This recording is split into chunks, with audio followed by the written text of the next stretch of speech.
हामी चाहिँ गाइज है साथीहरू हामी चाहिँ अहिले फिल्डमा आएका छौँ र फिल्डमा हामी जग्गा छुट्याउनु खोजेको छौँ है। हामी नक्सा छ हामीसँग, नक्सा भएर अघि देखाएको हुन्छ नि नक्साबाट किताबाट हामी यो जग्गा चाहिँ कुन चाहिँ जग्गा हो भनेर हामीले भेरिफाई गरेर यसको जग्गाको नाप लिएको छौँ नि त हामीले। है कसरी फिल्म गऱ्यो है सिकाउँछु म है।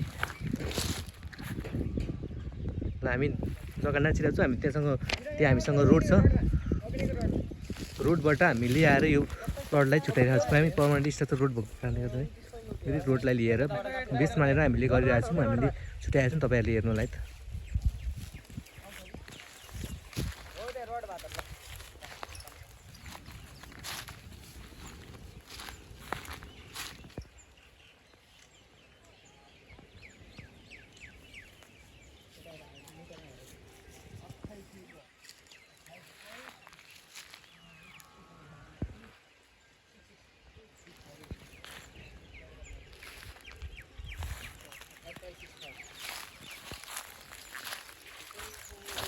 किलाई फाइरहेको छ है बिना दाइ।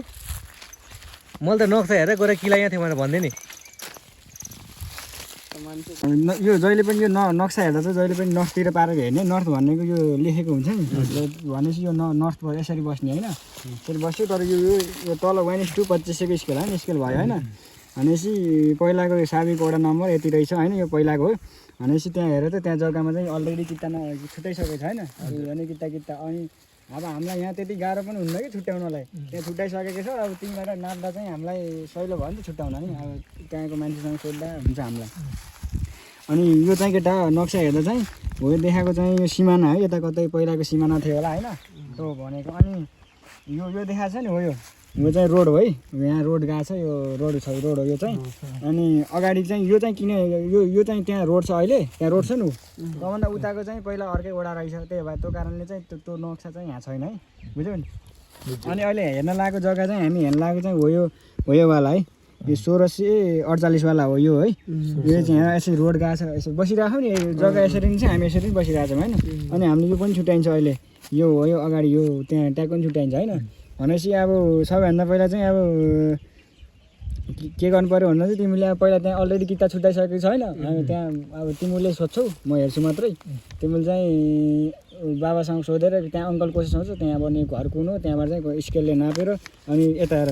जस्तै त्यहाँ चाहिँ 1679 थियो अरे होइन। भनेपछि 1679 को यहाँ इन्डमा चाहिँ त्यहाँ पिल्लर लगाइसकेको मानव होइन, लगाइसकेको छ नि। त्यसपछि तिमीले त्यो पिल्लरबाट चाहिँ हाम्रो यसरी स्केलको सहायताले चाहिँ यहाँ नाप्छौ कि होइन। त्यसै समेत यो 1:2500को स्केल हो होइन। नाप्दा चाहिँ के हुनुपर्छ भने तिमीले हामीले यो अर्को स्केल भएदेखि चाहिँ कन्भर्ट गर्नुपर्छ, इन्जिन स्केल भएदेखि यसमा चाहिँ कन्भर्ट गर्नुपर्छ। जस्तै मैले यहाँदेखि यो जग्गाको इन नापेँ होइन, एउटा कर्नर नापेँ भने यसरी यहाँ कति एमएम आउँछ होइन। जस्तै 20 एमएम आयो भने 20 × 2.5 गर्ने अनि मिटर गर्ने। त्यसपछि जति मिटर आउँछ त्यो चाहिँ हामीले यहाँ टेपले नाप्ने, त्यसरी नाप्छन् है, बुझ्यौ नि। यहाँ 2500को स्केल हो भने 2.5 गर्ने, अब 1250 को हो भने त्यसलाई 1.25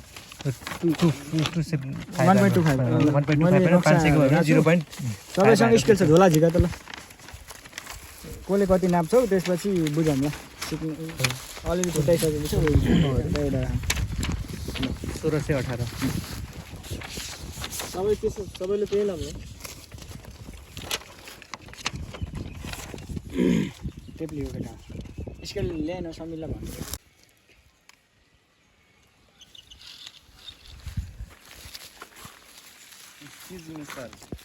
लौ भनेको थिएँ किला सर्ने भएको भनेपछि कुरो बुझ्दा पहिले सरेर म बुझाइदिन्छु कि हामीले गलत राखेर कि भन्ने भयो नि त। नौ आइरहेको कुन किला सरेको त ठिक छ, यो ठिक छ। अरू किलामा जाऊँ किन ल,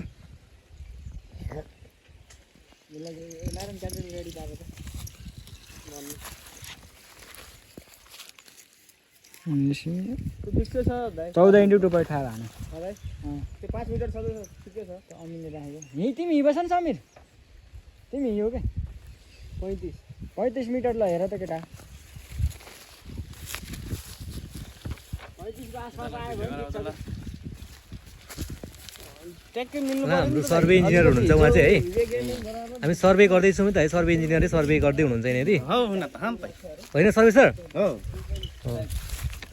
ल ठ्याक्कै कति नाप्नु पऱ्यो सर? यो हामीले हामीले चाहिँ ट्याक्क लाएर 33.6 35 नाप्नु पर्यो है कति फरक आयो कति हो 33.6 नै 58 33 मलाई तिमीलाई कति भने अरे ठ्याक्कै 33 14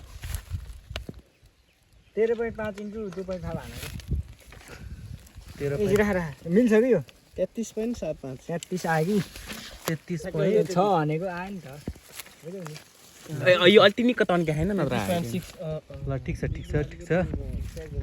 भनेपछि बुझ्यौ केटा के गरेको यो पोइन्ट चाहिँ हाम्रो फिक्स भयो क्या अब त्यही हामीले फाइनली चाहिँ जग्गाको भाग छुट्याइसकिसक्यो 4 भाग छुट्याइसक्यो हामीले रिफ्रेस यो रोडवे हो यहाँ रोडमा रिफ्रेस लिएर किता छुटिसकेको छ भने रिफ्रेस पोइन्ट चाहिँ हाम्रो किता छुटिसकेको चाहिँ किलाहरू देख्नुहुन्छ यो किलाहरूको रिफ्रेस पोइन्टहरू मानेर हामीले यहाँ अर्को रिफ्रेस पोइन्ट हामीले यसलाई लिएर हामीले यहाँ जग्गाको 4वटा भागहरू लिइसकेका छौँ हो लिइसकेर अब हामी लागिसक्यौँ त ल साथीहरू कस्तो लाग्यो त कस्तो भयो आजको एक्सपिरियन्स आज सिकियो धेरै कुराहरू हैन धेरै सिक्यो आज नक्सा हेर्न सिकियो अनि स्केल कसरी नाप्न सिकियो हैन धेरै सिकियो छन् आज अनि घर गएर रिपिट गर्नुपर्ने छ ल ल ठिक छ अन्तिममा के भयो हाम्रो समीर सर कस्तो लाग्यो भन्नुहोस् ठिक छ एकदम गुड छ अँ लास्ट आखिरी चार्ज नभएर ढोका दियो ए ल ल ठिक छ खै ल हाम्रो सरहरूलाई कस्तो लाग्यो नारायण सर ढोका दियो हाम्रो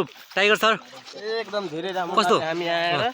हामीले आएर धेरै कुरा सिक्न पाइयो जमिनको 4 कुनै नक्सा छुट्याइयो हजुर। रेफरेन्स लाइनहरू लिएर हजुर त्योभन्दा बेस्ट हामीलाई अहिलेसम्मको हाम्रो फर्स्ट हो हाम्रो फिल्ड प्र्याक्टिस फिल्डमा आएर हामीले फर्स्टचोटि यो प्र्याक्टिस गरेको ल टाइगर सर भन्नु त कस्तो हामी यहाँ आएर फिल्डको नक्सा छुट्याएको हामीले एउटा जग्गाको 4 कुनै नक्सा छुट्याएको हो हामीले रेफरेन्स लाइनहरू लिएर यहाँ आएर नक्सा छुट्याएको अब फाइनली हामीहरू नक्सा छुट्याएर हामी अब जान लागेको हो ल हामी जाँदैछौँ है त अनि माथिको हाम्रो रोडको वे भनेको चाहिँ हाम्रो यो हो योबाट हामीले तल जग्गा थियो हाम्रो जग्गा हेरेर हामीले जग्गाको 4वटा कोअर्डिनेट पोइन्टहरू हामीले पत्ता लगाएर जग्गा कति हो भनेर हामीले निकाल्न सक्षम भइसकेको छौँ है त साथीहरू ल हामी दोस्रो भिडियो भेट्नेछौँ त्यति दिनहरूको लागि मेरो युट्युब च्यानलमा अरू नयाँ भिडियोको प्रतीक्षा गरेर बस्नु होला थ्याङ्क यू सो मच